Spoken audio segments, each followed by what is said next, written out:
Socialisaiton. I'm your host, Michael, child and adolescent occupational therapist. And with me today is National Director Dina Manillo, who is also a child and adolescent occupational therapist. Anything else? Ex-footballer, all those things. Mental health OT. Mental health OT. Both mental health endorsed OTs. And I think that's pretty important for what we're going to talk about today. And both fathers.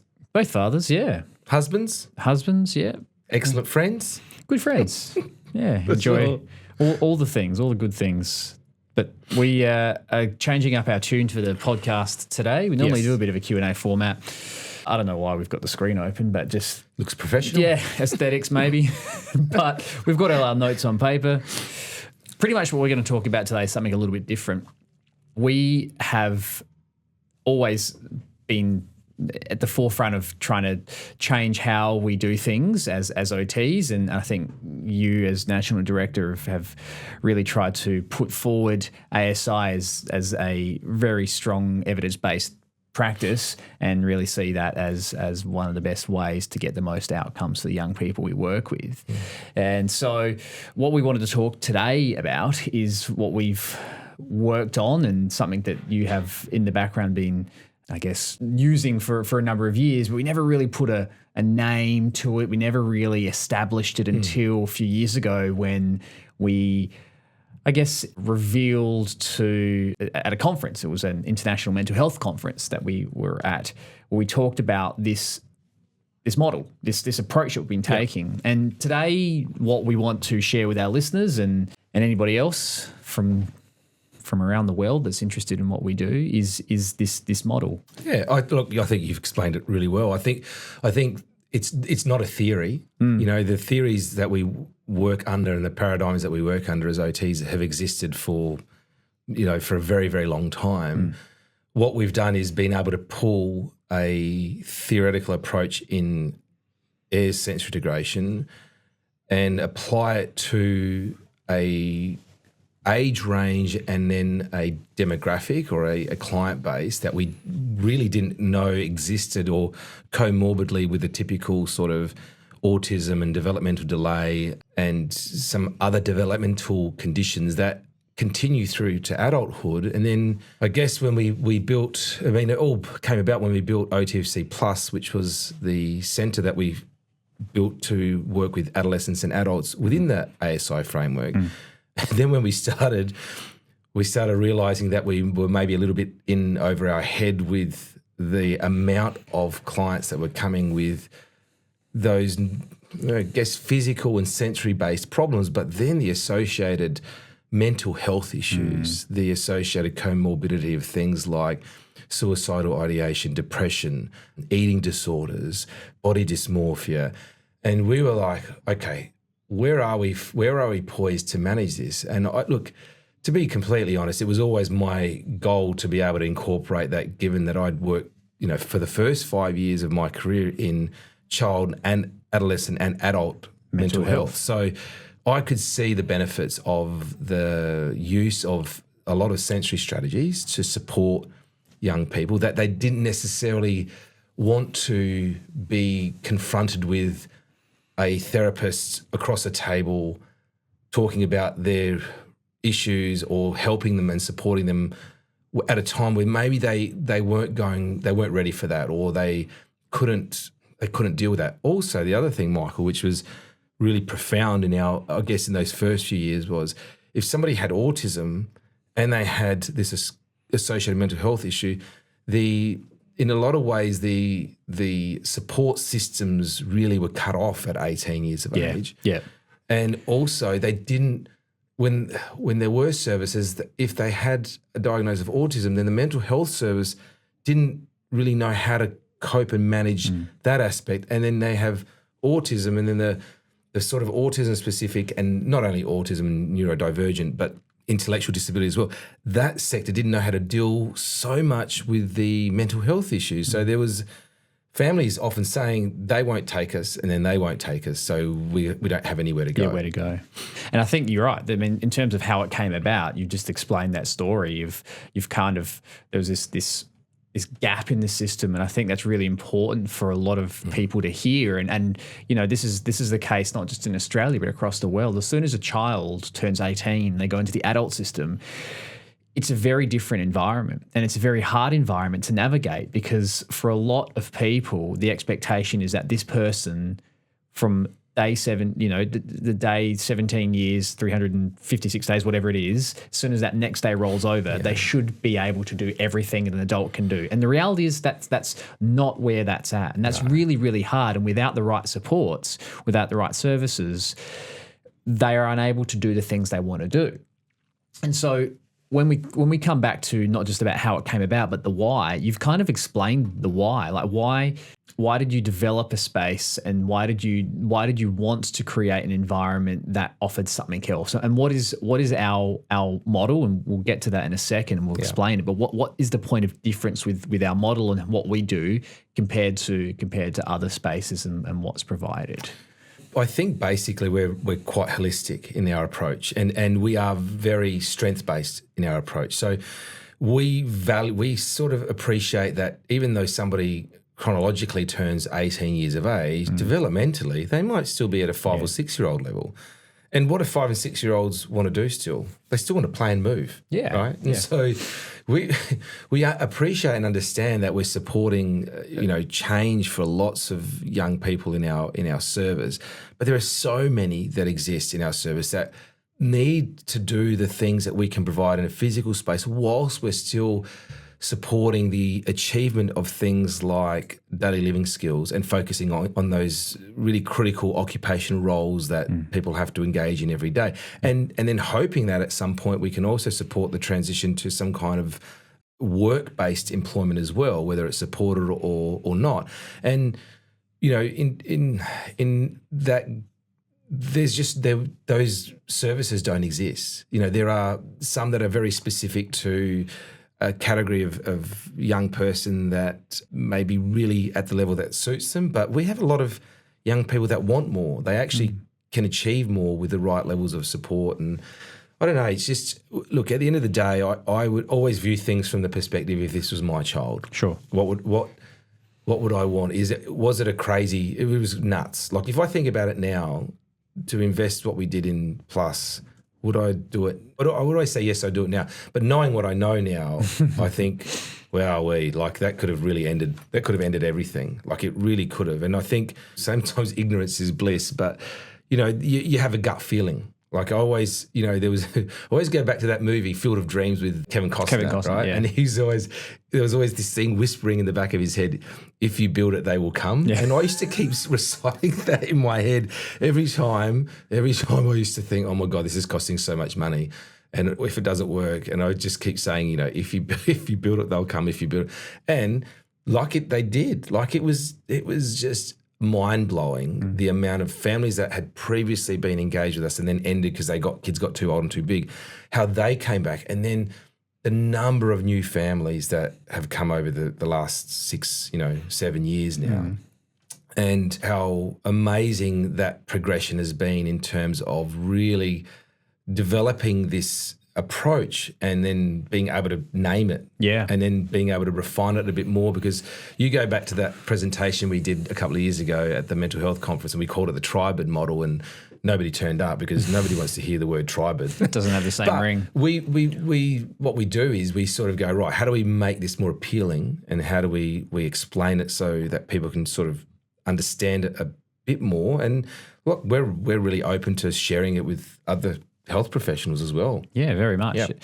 And I think, you make that point about where we started and where it's got to. And I think you were talking a bit also before around, the services and the service offering, and, if you build it, they will come, and people have come, and people will continue to come to the service because, there are so many different services out there and so many different places that offer different things. Now, people might look at a place like Plus and go, oh, that looks like Bounce, or it looks like a Latitude, or it looks like one of those big sort of gym spaces. But we're not that. Obviously, we're not that.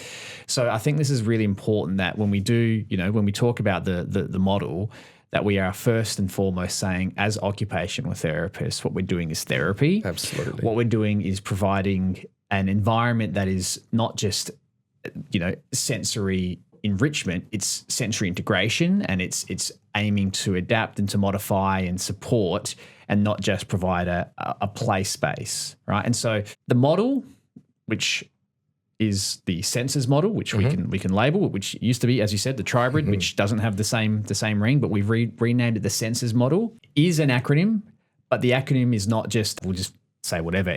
The words mean what they have a lot of meaning to it, and the reason we chose that is because each of those letters represent something that is true to what as OTs, but also as OTs using an ASA framework, we're trying to do on a regular basis, and that plus space has been, I guess, the starting point of that. Now, one thing I would say about the senses model is that, yes, whilst it did start with that plus space in mind, the more we've applied the principles, the more we've seen how broadly it can be used in other spaces. In Victoria, in Queensland, we've got clinics as well, which see children and young adults across a lifespan.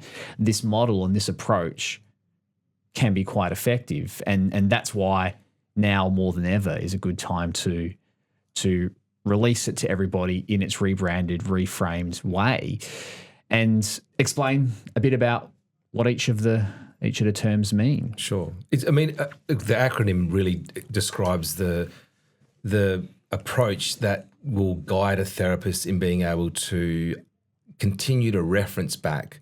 Am I covering these areas in my approach with this young person? And to be completely honest, I would imagine that there are so many therapists out there doing it anyway. And naturally, especially those that have maybe been experienced across a dual setting, like maybe having a sensory-based background and mental health, would naturally be doing this quite organically in their practice.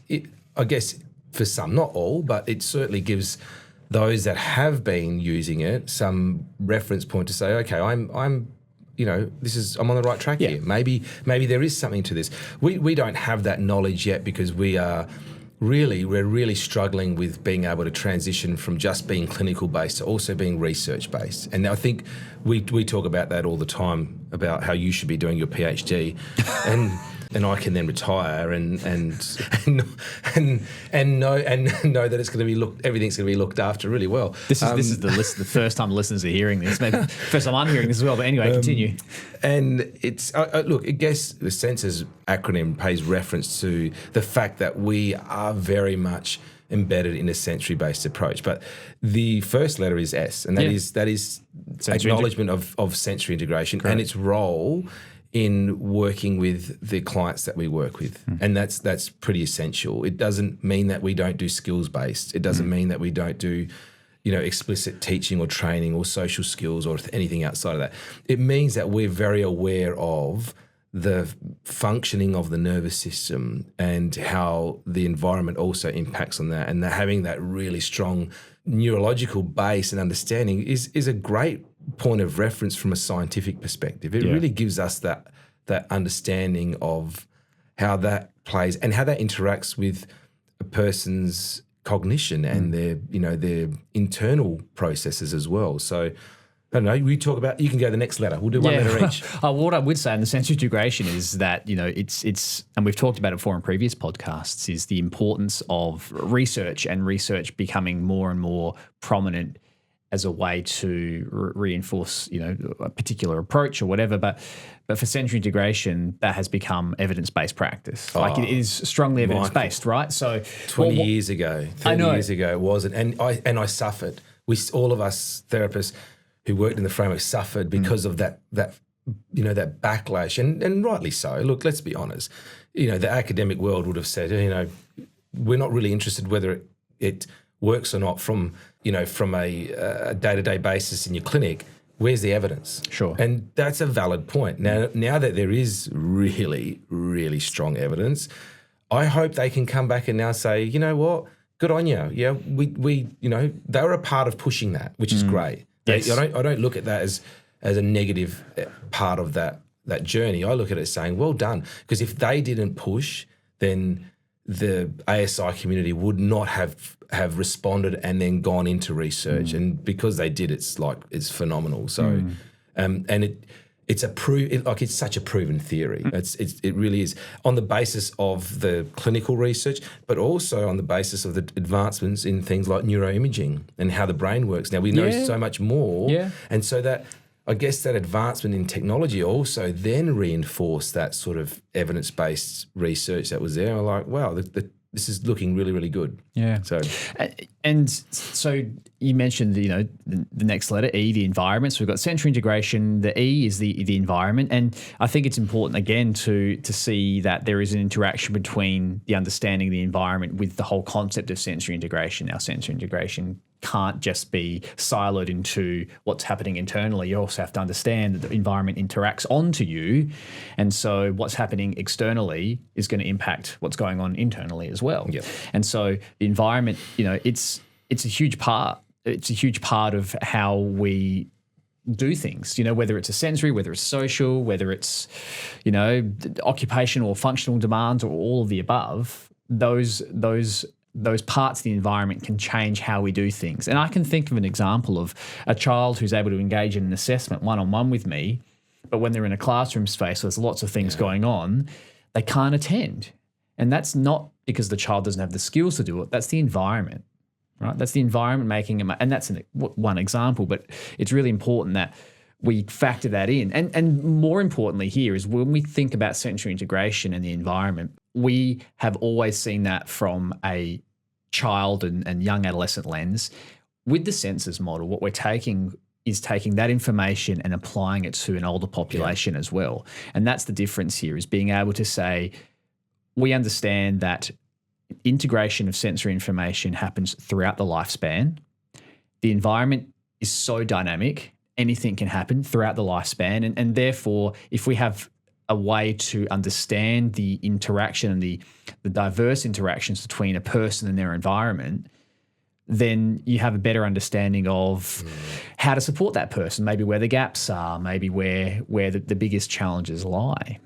The one percenters, you can see so many elements of percentage differences that you can make with modifying aspects of the environment that overall contribute to a greater change for that person. So there's no question that's an essential component, and we very, very much have focused a lot more on that in the community with our older clients as well, and realising that, we're a safe place for them. We're a really safe environment. So we see often the potential, and it's how do we transfer that more and more into the community whilst controlling the things you can and accepting the things you can't. And I think that's the hard thing as well, is that, and it kind of ties into the next part, is that as we try and understand every individual as different, we also have to understand the environment can't always be controlled. Right. And so the N is that neuroaffirming. And I think this is something that we have certainly, I'm not going to say that we haven't always been neuroaffirming, but I think we kind of always have without labeling it. I feel like the sensory integration framework, we might have critics, whatever, but at the same time, I feel like we've always had a client-led focus to our therapy, because that's a part of the therapy. It's given us permission to not be worried about what we're doing and it being criticised by somebody who's thinking, should we be doing more? Sometimes the hardest thing to do as a therapist is allowing your client to either make the adaptive response or come to the realisation themselves, and being a support person and, embracing the individual differences for neurodiverse population. Absolutely. We are the champions of enjoying the things that make them unique. And at times those things are very problematic and annoying to family members. Can be. Other times it's celebrated and it's laughed at together and enjoyed. But at the core of what we're doing is also realising that even though we're really supportive of that, we are also trying to help them reach their goals and their potential as well. And that doesn't mean just letting them be, letting things exist the way they are. Otherwise, we don't need therapy, right? Yeah. There's no reason for it. And I know there's, social media can sometimes be amazing and supportive, and other times it can really be conflicting. And I saw some about being, neuroaffirming means you don't do anything with a just let them be. And I'd say go and talk to some of the parents that we've worked with over the years and ask them, would they have liked to have let those behaviours and those difficulties exist for their young person, or would they accept that there are things that just part of their personality and who they are, and there are so many other things they need help to gain or to develop a level of independence in, or some level of autonomy in, and they need help for that. So neuroaffirming doesn't mean hands off and sit back. And I guess, we've always come from with the sensory integration and generally OT has its foundations in a more of a medical model and a scientific model, and the neuroaffirming and I guess the neurodiversity movement is a lot more of a sociological model. But we are able to employ that and embed that into this senses model, because what we understand is that yes, there's the medical side or the sensory side, but there's also this understanding of each individual as unique, each individual's goals being different, each individual person being their own person, and we want to embrace that. And I think being able to incorporate that in what we do is fundamental, because without that, you're actually losing sight of what that person wants to achieve. And yes, you're right. With young people, we're talking about a family-centered approach, working with a child in the family. But with teenagers and adults, when we're working with them, and I work with them in the space that at Plus at Mile End there, that you are taking on their goals and what they want to achieve, and understanding that they are different to that next person, and that uniqueness is really important to incorporate into the model itself. I think there was an example of one of the clients that I work with, and his goal was to get his driver's license, because he was like, he's loved cars and loves, he has from day dot. It was an interest of his dad's, and it naturally progressed to him. And he would have been classified as in the level 3 ASD, low functioning, supported schooling and work environment. Now, I actually personally thought I was worried about safety, and cognitively I thought I don't think he can manage it, but that was his goal. So we went through the process. So we got an external driving assessment, do the training. He started on a process. It took him 3 years, and he drives. And I'm like, it's a massive achievement. What a gift it was for his self-esteem as well. And his family really proud, supported a really slow progression to him driving on his own. But he does that now.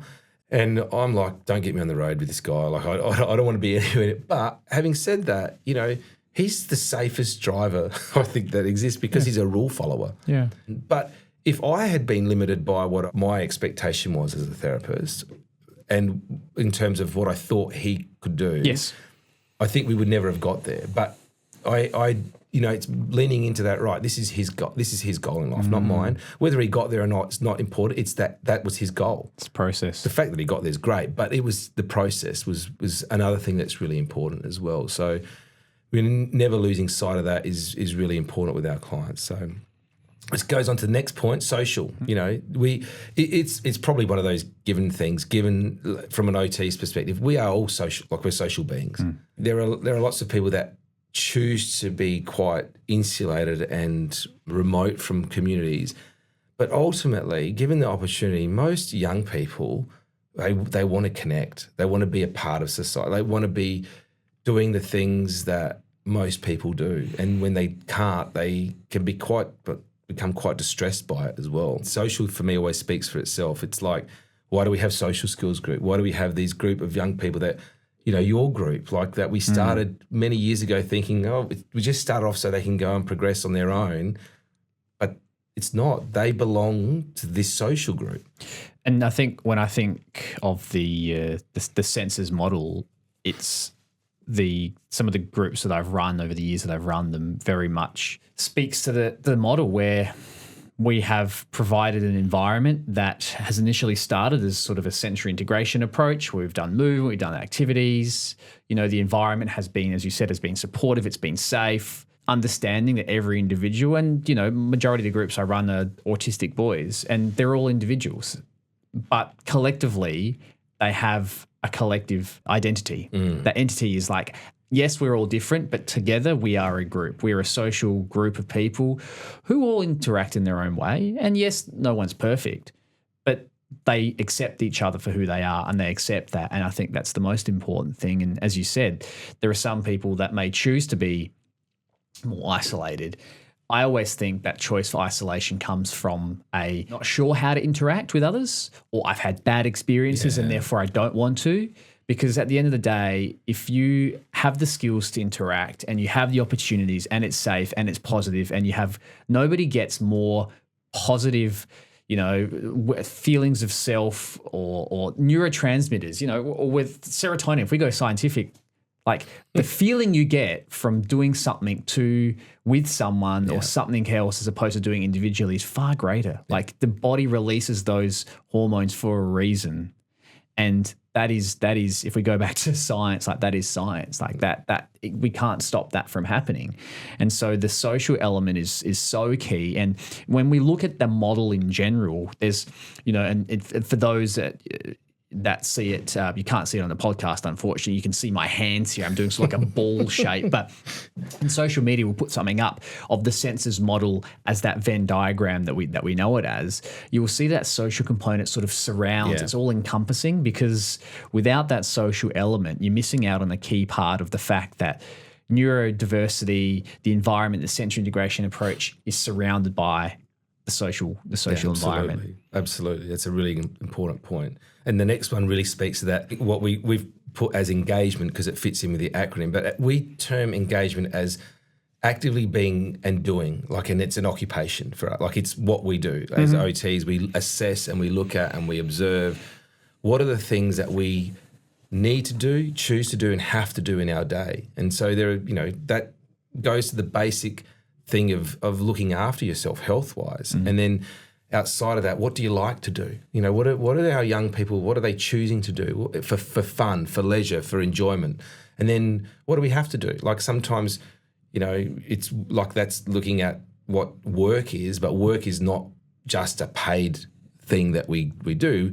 It's a purposeful and meaningful thing that we do with our day, that it's not leisure and it's not fun and it's not looking after yourself health-wise, but it occupies a huge amount of time. And if we don't have young people that engaged in an occupation during the day, what a long day that is. And how stressful that would be for families, and boring as well. A lot of them express boredom of not having anything to do. So as OTs, we are very, very much embedded in occupation and making sure that it's an important part of our conversations with young people. It's an important part of our goal for our young people as well. And it looks differently for the different people that we have and the families and the communities that we live in. Some of them have gone into those small business enterprises, and we've seen them firsthand. It's just crazy the amount of work that's been done with the young people, and it's not work we've done. Like let's be completely honest here. This is a network and a family and a collective that has really supported the young people. We had one who was.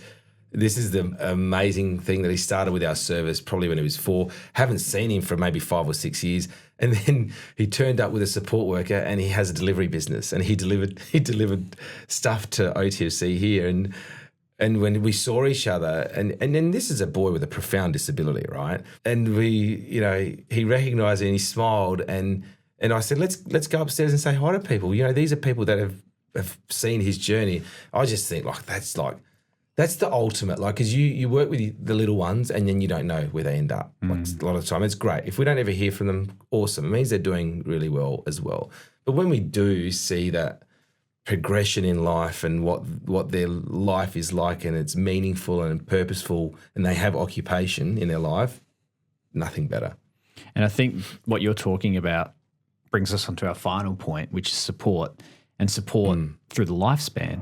And this is where I think the reason we finish with that final S is support, is because support doesn't always mean I'm supporting you for that short period. It could be, and I think about this all the time in my role, supporting someone for a number of years across a lifespan. And as an OT, I'm extremely privileged to work with some people who have needed ongoing support throughout their life. And I've worked with some people for you've worked with people for years. 10 plus years, I've had the same sort of clients who people might say, how come they're still accessing the service? I say, well, because there's as each year progresses, something changes and something different. And you know, why do people continue to see the same psychologist for so many years? Why do people keep going to the same GP for so many years? Once you develop a relationship and you have that trust and that level of support, that is so key. Yeah. That is so important, because that's where you can see change. And support doesn't mean that person is not thriving or achieving. That support means that person has understood their capacities and understands that to be where they want to be, there is a level of assistance that's needed. Yeah, and if we can provide that small percentage, as you said, those 1%, just that little bit, I mean, that's fine. And as you said, like, there are people out there who are doing amazing things and who are independent now. And I'm like, well, I haven't really done anything. And maybe I haven't, but I've felt privileged to be part of that journey and that support, even sometimes to those that don't always want that support, being there. The number of times, and I'm sure you could speak to this, that people have come back and haven't heard from them for a few years and come back and said, look, we're going to re-engage. And then sometimes they stay for a bit longer because they're like, yeah, we forgot what it looked like. And support for me also means just celebrating from a distance. Like, sometimes you get an email from a parent who, you know, and they haven't been with us for a decade, but they want to say, this is where my young person is at. And you can sit back and just go, that's so awesome. And that you know, support from a distance is validation for the parents also, that all of the work that they've done in supporting their own young person wasn't in vain. In some instances, it can go up and down like a bit of a roller coaster, as we know. But, you know, just being a person that they know they can reference and that appreciates what they're going through is support. You know, it doesn't mean that we're delivering therapy with that client. It just, and in other instances, it certainly is. Our level of support is, we're very involved, and you know, that's okay. Like, we're very clear in that. You know, it's okay that we are a part of the family's life for as long as we're able to be within that service. I've really changed my perspective on what support means and what my role is in that, because I thought I was doing a good job if they left the service as quickly as possible and I didn't see them again, right? I think that's a very narrow perspective of OT, and it may have been an immature perspective as I was in a younger version of myself. Now I'm like, you know, I want to celebrate their milestones. I want to celebrate their birthdays. I want to celebrate, you know, their achievements in getting work, and I want to be there for their graduations and things. And we used to have this real distinction between, no, we cannot be seen to be overstepping the mark and going to the, you know, doing that. And I think, why do we get deprived of that celebration as well? And I'm like, nah, go. Like, we go to the birthday, go to the graduation, go to the whatever it is that we are invited to, because we are part of their lives. We're their friend. We're their friendly therapists, and I can accept that you have to be a therapist. It's like being a parent sometimes, right? You love your kids. You want to be friends. You know, you want to have a friendship and a relationship with your kids, but you're not their friends. You're their parent. It's the same with being an OT. You have a relationship, and it's really positive, but you're not their friend, you're their therapist. You have to be that person. As long as you know that that's where you sit, you can do anything. Yeah, and of course, you know, and there's, as you said, like professional boundaries, of course, and we have that in place. But you're right. I think the number of times I get an email saying this is where this person's at, or this is, you know, we haven't seen you for years, but just wanted to share. They wouldn't share that unless they felt valued and they felt like a connection was there. And I think you're right. The level of support can vary depending on the person and depending on their needs. And support for us is really where, in the model itself, is really where that mental health component comes in strongly. And for us, having mental health endorsed OTs really solidifies our position in being able to provide a mental health service that does look different. Now, I know there are mental health services that do provide sensory options and sensory strategies, and people have heard of sensory rooms and all those things. And you know, in essence, I do believe that they're effective and they work. But from our model and our approach with a strong sensory integration framework, we're able to use that framework and apply that, I think, more holistically and more comprehensively in a mental health space, knowing exactly what that swing does, or knowing exactly how being in an environment that affords movement and sensory integration can support someone to be more open and feel more trusted, and just feel as though what therapy looks like is different. And I think that's the big thing, is the senses model is a point of difference. Absolutely. And don't, we should never underestimate our training in mental health as OTs. Like I really didn't understand how lucky and fortunate I was to have that grounding for me in child and adolescent psychiatry first, and then adult mental health. I'll be very honest, 27 years ago when I graduated, there were no jobs for OTs there were no jobs at all, and let alone in pediatrics. The only job I could get was in mental health. And I didn't mind it because I really enjoyed it, but it was like, it wasn't the glamorous role of an OT in that area. But oh my God, what I learned, the programs, the elements of understanding the difference between psychoanalysis and CBT, and where my role was, and what lane we sit in, and understanding behaviour from that perspective is such an integral part of this model and what we do.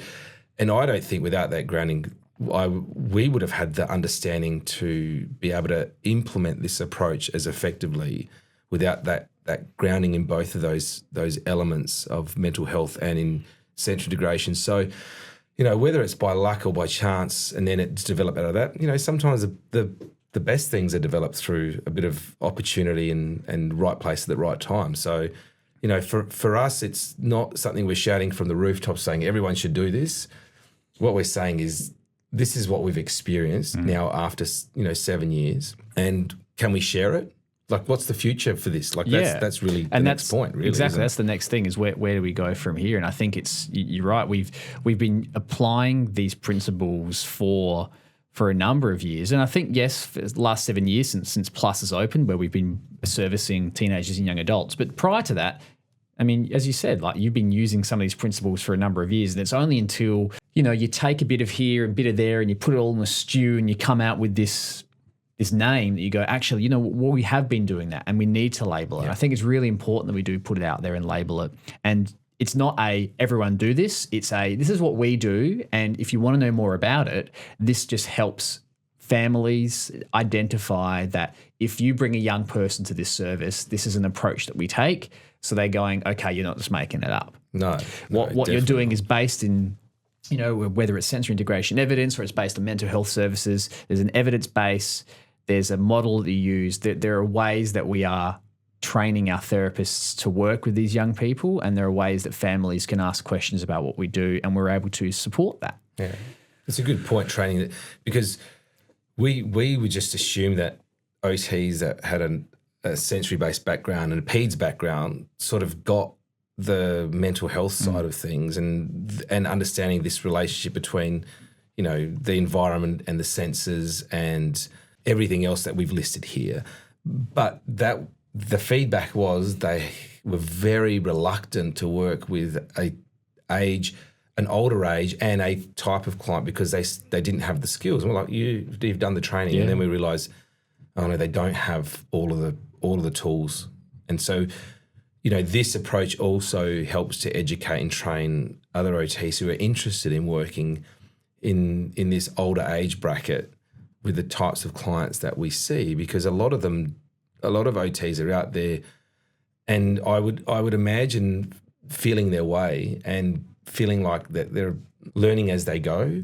And the knowledge of this is that, okay, you can continue on that path and you may get here anyway, but hey, why don't you have a look at this and see if does this align with what you're doing, and can it also further develop your skills? And for me, I use it to reference back to say, am I covering these, and am I short in this area? Do I need to no, okay, I'm not focusing on that support element, or I'm not focusing on that environment element so much, or the sense. So let me do a bit of work in that. Let me balance this out a bit more. And when I get that right with my clients, I know generally they're doing better.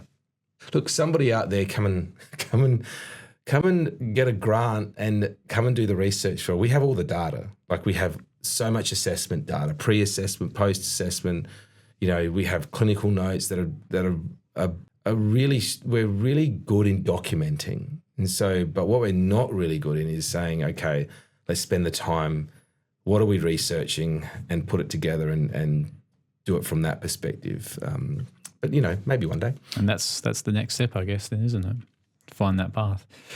Well, for those who want to know a little bit more about the Senses model, we'll obviously from this podcast, we'll also put some stuff out on our socials coming up soon as well. We're very excited to officially sort of release this in this format, and something that we have, as I said, been working on for a little while. But there's still a way to go, and I'm just excited to see what happens in the future with that. So again, as we do with any of our podcasts, if you have any questions about it, please flick it through to our Instagram page, OTFC Group. Otherwise, email OTFC Group, podcast@otfcgroup.au, sorry, I should say, and we can answer as many questions as you have about it. Thanks for joining me today, Dino. Pleasure. Thanks for explaining, and might get you on another podcast soon in the future. I've been on 2 in the month.